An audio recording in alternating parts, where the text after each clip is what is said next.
দ্বিতীয় বিশ্বযুদ্ধের পরে ইতিহাসের মোড় উল্টায় দিতে পারে এমন একটা যুদ্ধের কথা যদি বলেন, সেটা ইরানের সংঘাত। এমনকি বাংলাদেশের বর্তমান বিএনপি রেজিমের ভবিষ্যৎ নির্ভর করতেছে এই যুদ্ধে কে বিজয়ী হবে তার উপরে। কারণ যেই জিতুক দুনিয়ার ভারসাম্য পাল্টায় যাবে। আমাকে অনেকেই জিজ্ঞাসা, দাদা ইরান কি জিতবে? আমি ভবিষ্যৎবাণী করব না, আমি ইরানের পক্ষে। কারণ ইরানের যুদ্ধ ন্যায়ের যুদ্ধ, ইনসাফের পক্ষে।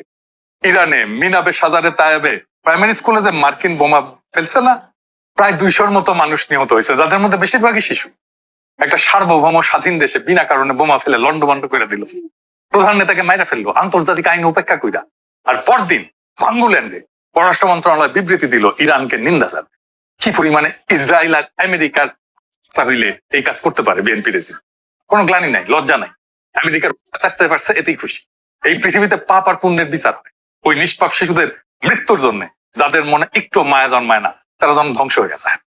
মুজিব তার পাপের প্রাশ্চিত্য করছে, হাসিনা তার পাপের প্রাশ্চিত্য করছে, ট্রাম্প নেতানিয়াহু করবে, মোদি করবে, হিটলার করছে, মুসলিনি করছে, আর তাদের সেবা দাস এই খলিলুর রহমানরাও করবে।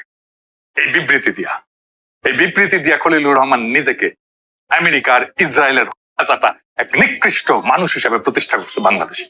বাংলাদেশের ইতিহাসে অভিশাপ আর ঘৃণার সাথে উচ্চারিত হবে এই খলিলুর রহমানের নাম।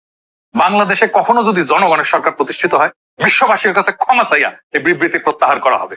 আমি বাংলাদেশের বিরোধী দলেরও নিন্দা জানাই। এই অগ্রহণযোগ্য বিবৃতির প্রতিবাদ জানায় নাই সংসদে, কোনো ব্যাখ্যা দাবি করে নাই সংসদে সরকারি দলের কাছে। আপনাদের হুদাকামে 38% জনগণ ভোট দিচ্ছে নাকি? বাংলাদেশের জনগণের আকাঙ্ক্ষার প্রতিনিধিত্ব যদি করতে না পারেন, পাবলিকে আপনাদেরকে তুলবে না।